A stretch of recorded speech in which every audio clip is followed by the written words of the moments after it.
Imagine uma cidade onde a refeição principal poderia ser sopa. Todo mundo praticamente só se alimenta com sopa. Você poderia pensar, é uma cidade gelada? Não. Mas nessa cidade, pelos dados oficiais, todos os moradores tiveram pelo menos 14 dentes arrancados. Essa é só uma das histórias bizarras que revelam como bilhões de reais do orçamento público circularam sem controle durante anos, através das chamadas emendas PIX, uma verdadeira caixa preta que começa a ser desvendada. Antes de continuar, se você curte vídeos que explicam o Brasil sem enrolação, já deixa o like e se inscreve. Isso ajuda demais o canal a alcançar mais gente. Mas antes de entender como funcionam essas emendas, é preciso entender o que mudou. Durante décadas, quem controlava o orçamento da União era o Poder Executivo, o Presidente da República. E isso faz todo sentido. É o Executivo quem executa as políticas públicas, quem tem a estrutura técnica, quem conhece as prioridades nacionais. Os parlamentares sempre receberam valores para emendas, mas eram valores pequenos, complementares. Afinal, o papel deles é outro, é legislar. Com as emendas PIX e a impositividade, essa lógica se inverteu. Dezenas de bilhões de reais saíram do controle do Executivo e foram direto para as mãos de 513 deputados e 81 senadores. Cada um virou uma espécie de mini-presidente, distribuindo recursos sem precisar justificar, sem coordenação, sem planejamento nacional. O governo federal, que deveria comandar as políticas públicas do país, ficou refém do Congresso. Em 2019, o Congresso Nacional criou as transferências especiais, mas quando o PIX do Banco Central se popularizou em 2020, o povo brasileiro batizou essas emendas com um apelido perfeito: emendas PIX. O motivo é simples. Elas funcionam exatamente como a transferência instantânea que você faz pelo celular. O dinheiro sai da União e cai direto na conta de estados e municípios, sem burocracia, sem convênios, sem acordos prévios. É instantâneo. Essas emendas são impositivas. Isso significa que o presidente não pode dizer não. Ele é legalmente obrigado a liberar o dinheiro que os parlamentares indicam. É execução obrigatória. O deputado ou senador aponta para onde quer que o recurso vá, e pronto, o dinheiro é depositado. Na teoria, parecia dar agilidade para atender demandas das comunidades locais. Na prática, o que parecia agilidade se transformou em algo muito mais sombrio.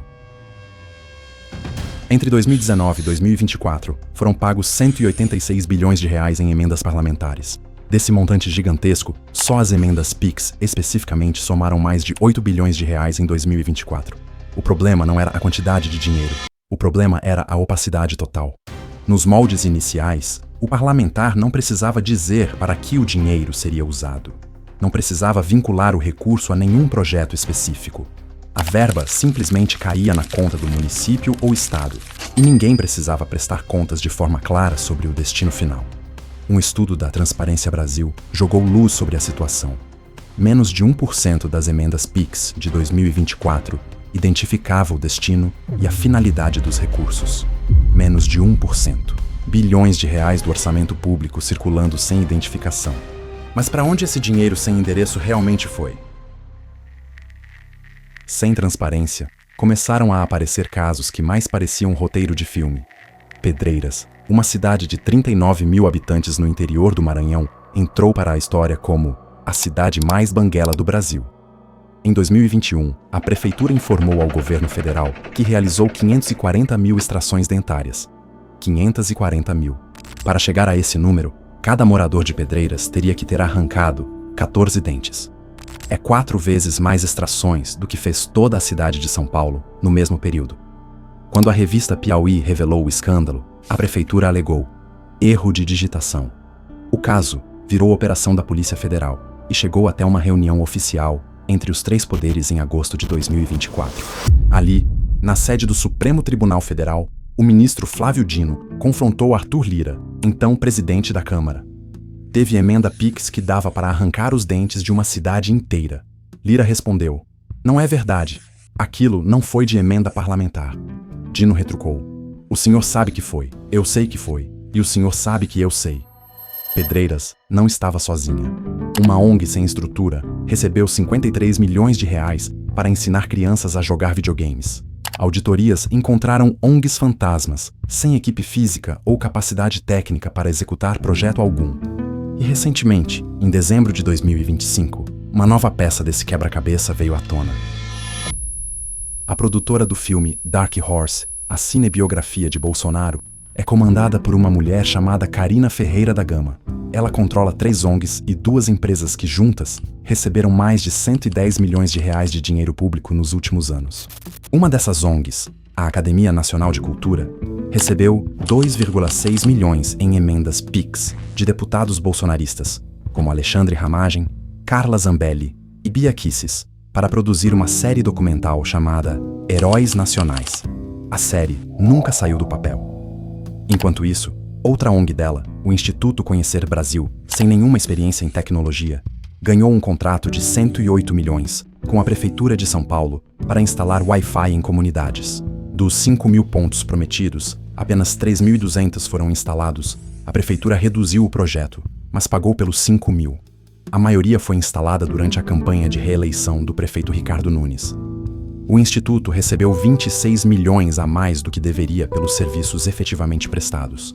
O mais impressionante, Carina, que recebeu mais de 110 milhões de reais em ONGs e contratos públicos, agora produz um filme milionário sobre Bolsonaro, gravado em inglês, com atores americanos, vendido como produção hollywoodiana. A origem dos recursos do filme não está clara, mas a coincidência levanta questões sobre o destino do dinheiro público. Enquanto isso acontece, bolsonaristas, como de costume, vivem num mundo da lua e estão jurando que é Hollywood que se interessou em produzir um filme sobre Bolsonaro e que a produção não usou nenhum recurso da Lei Rouanet, quando na verdade é esta ONG evangélica que recebe emendas PIX que está por trás de tudo. As emendas se tornaram arma de chantagem política. Em dezembro de 2025, um episódio escancarou isso. Deputados foram flagrados pelo jornal O Globo admitindo que a aprovação do PL da dosimetria, projeto que reduz penas de golpistas e beneficia diretamente Bolsonaro e os envolvidos nos atos de 8 de janeiro, foi uma vingança contra o governo Lula pelo atraso no pagamento das emendas. Na conversa captada no plenário, o deputado Léo Prates relatou: Mas você não viu? Não, mas você não viu a narrativa que foi quando veio a pauta. Peraí. O Sóstenes veio, pagou 58% das emendas. O Hugo Mota veio e disse: eu preciso da ajuda para pagar. Aí o Lindbergh. O Leozinho tá falando contigo. Estamos juntos. O Lindbergh e o Zé Guimarães vieram até 30 de dezembro paga. Aí veio essa pauta. Está ali, escancarado. O Congresso usando a liberação ou bloqueio de emendas para chantagear o Executivo e aprovar pautas que nada têm a ver com o interesse público. É o que muitos analistas políticos já chamam de o pior Congresso da história da redemocratização brasileira. Um Congresso que transformou o orçamento público em moeda de troca para proteger criminosos, blindar investigados e perpetuar-se no poder. Mas o impacto mais preocupante estava nas eleições. O ministro Flávio Dino observou um dado alarmante. Nas 178 cidades mais beneficiadas por emendas PIX, a taxa de reeleição de prefeitos atingiu quase 90%. O dinheiro chegava às vésperas das eleições. Obras eram inauguradas às pressas. Placas com nomes de parlamentares apareciam por toda parte. Era um instrumento de perpetuação no poder, financiado pelo dinheiro de todos os brasileiros. A situação chegou ao limite. O Supremo Tribunal Federal, através do ministro Flávio Dino, suspendeu a execução de todas as emendas impositivas, incluindo as PIX. Dino determinou que a Controladoria Geral da União auditasse os municípios que mais receberam recursos. Dos 10 maiores beneficiários, 9 apresentaram irregularidades graves. A decisão foi dura: suspender repasses e enviar os casos à Polícia Federal. A reação no Congresso foi imediata e furiosa. Parlamentares acusaram o STF de interferência, de quebra da harmonia entre os poderes. Houve ameaças, discursos inflamados, propostas de retaliação. Mas algo precisava ser feito. O sistema estava quebrado e todos sabiam disso. Começou então uma negociação intensa entre executivo, legislativo e judiciário. Depois de meses de negociação, nasceu a Lei Complementar 210, promulgada em 25 de novembro de 2024. As novas regras para emendas parlamentares estabelecem um rigoroso sistema de transparência e controle técnico, exigindo a identificação detalhada do objeto, valor e destinatários finais via contas específicas. Agora, a liberação dos recursos está condicionada à aprovação de um plano de trabalho pelo Executivo, garantindo critérios técnicos para a execução financeira. E para fechar o ano, Dino mandou a Polícia Federal fazer busca e apreensão contra Mariângela Fialek, a assessora de Arthur Lira, apelidada pelos próprios deputados de CEO do Orçamento Secreto. Era ela quem controlava para onde iam as emendas PIX. Uma funcionária não concursada, ganhando R$23 mil por mês, decidindo as prioridades orçamentárias de bilhões de reais do país inteiro, de dentro de uma sala da Câmara dos Deputados.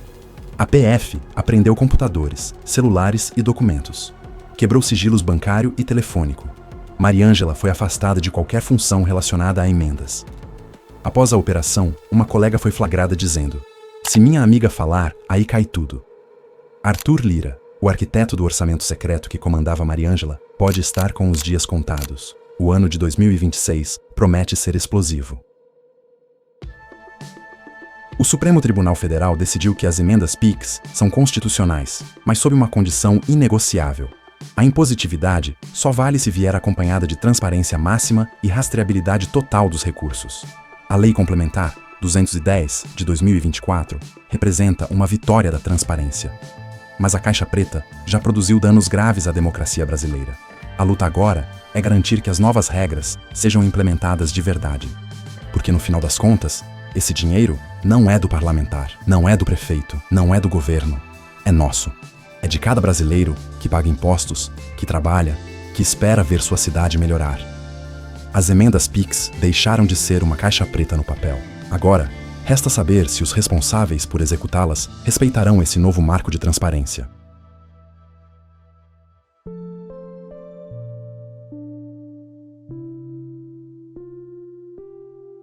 Esse canal vai trazer temas importantes que nos deixam indignados. Você é muito bem-vindo para discutir nos comentários e deixar sugestões para os próximos vídeos. Já se inscreve para não perder.